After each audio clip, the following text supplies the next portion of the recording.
Bismillahirrahmanirrahim. Assalamualaikum warahmatullahi wabarakatuh. Di sini saya akan menjelaskan kontrak kuliah pemrograman web. Pemrograman web adalah mata kuliah teori praktek. Insya Allah selama 14 kali pertemuan kita akan melakukan perkuliahan. 70% prakteknya, 30% teorinya. Nah, apa saja yang akan kita pelajari pada mata kuliah ini akan saya sampaikan konten materinya, rinciannya sebagai berikut. Nah, ini biografi saya, latar belakang saya sebagai web developer sejak tahun 2010.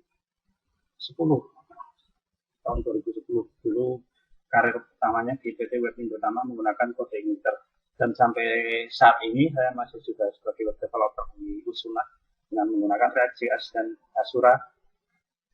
Selain itu juga maintenance WordPress, plugin WordPress, pengembangan plugin WordPress.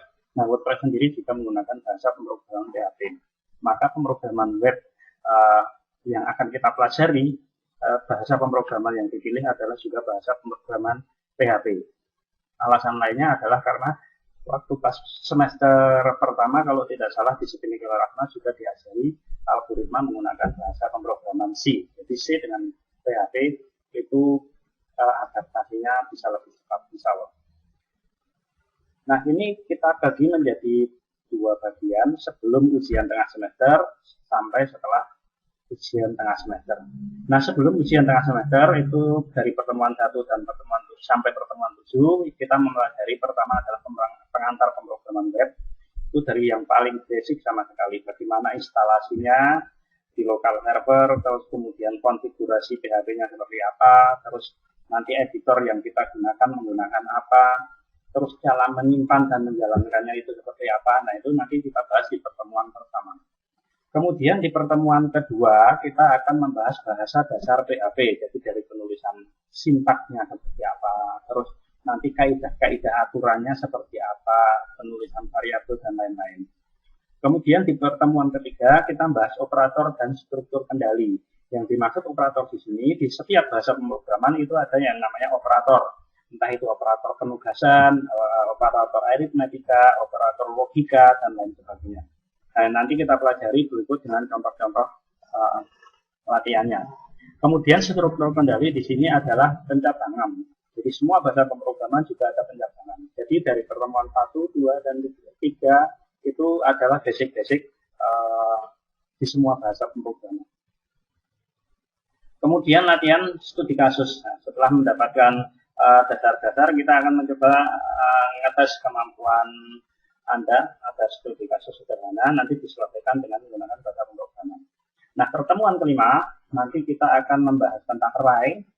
Jadi di situ ada array satu dimensi, array multidimensi. Jadi bagaimana cara menyimpan data ke dalam array, bagaimana cara mendisplay ke dalam array, nanti dipelajari pada pertemuan ke-5. Pertemuan ke-6 kita studi kasus lagi karena memang harus banyak dan banyak latihan untuk bisa menjadi lebih bagus. Yang ke-7 nanti membuat sebuah fungsi. Fungsi di dalam semua bahasa pemrograman itu tidak lepas dengan yang namanya fungsi. Fungsi itu bisa menghemat sebuah kode, terus nanti bisa dipakai ulang lagi, dipanggil ulang lagi. Jadi membuat sebuah fungsi. Kalau fungsi bawaan dari PHP sendiri sudah ada ribuan ya.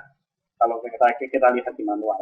Nah, kita akan membuat sendiri fungsi yang tidak terdapat di dalam bahasa pemrograman, bawaan bahasa pemrograman PHP.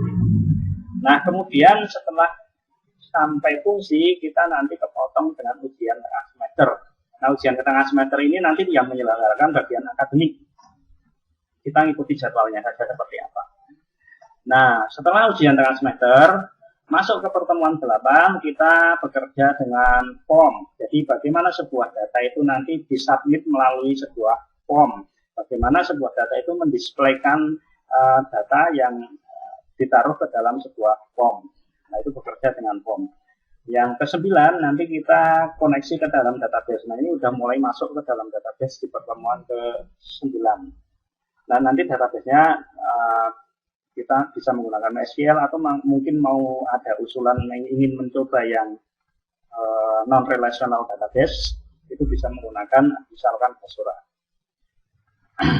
Nah, pertemuan ke-10 nanti kita mulai latihan CRUD, Create, Read, Update, Delete. Jadi bagaimana sebuah data itu dioperasionalkan, disimpan ke dalam database, kemudian membaca data dari database, kemudian mengupdate data di dalam database, mendelete data dari database. Nah, itu kita bahas mulai dari pertemuan 10 sampai ke pertemuan ke-12. Kemudian pertemuan ke-13 adalah manajemen pengelolaan sebuah template. Katakanlah misalkan Anda ingin membuat sebuah konten manajemen site. Di situ ada template admin. Nah, template adminnya itu bagaimana nanti kalau di plotting, bagaimana ini bagian menunya, bagaimana bagian kontennya. Kalau ketika diklik nanti ada terjadi perubahan di konten, nah itu di pertemuan ke-13.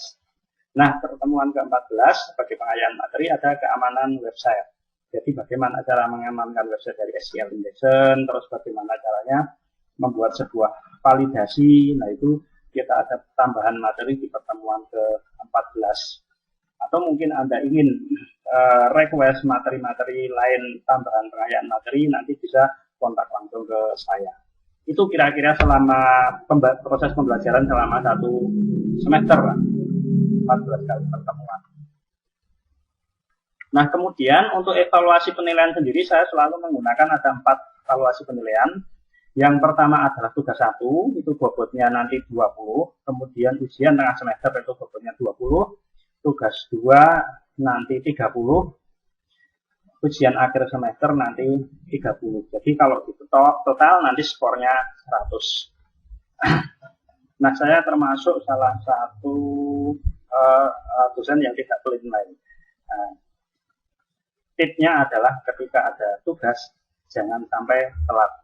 Misalkan kok Anda ada masalah kendala di lapangan, misalkan kok ternyata masalah kuota, sinyal, atau mungkin sedang sibuk ada keperluan lain, tolonglah kabari ke saya lewat WA atau lewat email. Jadi jangan protes nilai setelah nilai itu selesai direkap, disetorkan ke akademik, Anda baru protes nilai. Nah, itu kurang etis. Ke semua dosen seperti itu. Jadi kalau misalkan ada kendala halangan di lapangan, entah karena Anda ada pekerjaan lain, karena ada ujur yang lain, Anda tolong ngabari ke dosennya. Jadi nanti dosen bisa memberikan dispensasi ketika tugasnya itu deadline-nya tanggal sekian, kok ternyata Anda tidak bisa menyelesaikan tanggal sekian, karena ada alasan terlebih dahulu, Anda sudah ngomong, maka ada dispensasi. Nah, kalau untuk ujian tengah semester dan ujian akhir semester itu yang menentukan dari akademik.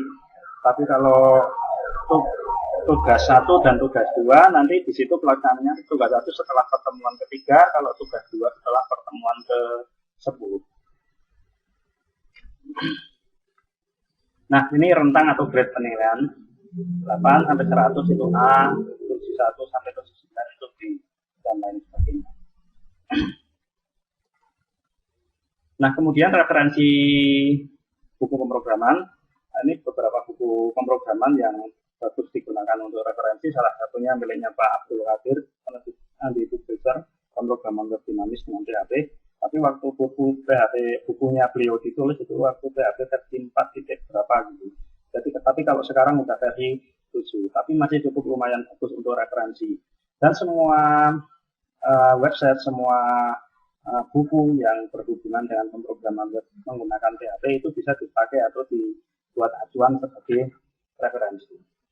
Kemudian peralatan perang yang dibutuhkan, yang pertama adalah koneksi internet. Itu jelas ya, koneksi internet. Jadi kalau terhubung ke internet untuk mempraktikkan source code, Anda bisa deploy langsung, misalkan ke phpfidel.com, Anda tidak perlu install exam atau install WAM, tapi bisa ketik kodenya di situ terus dijalankan.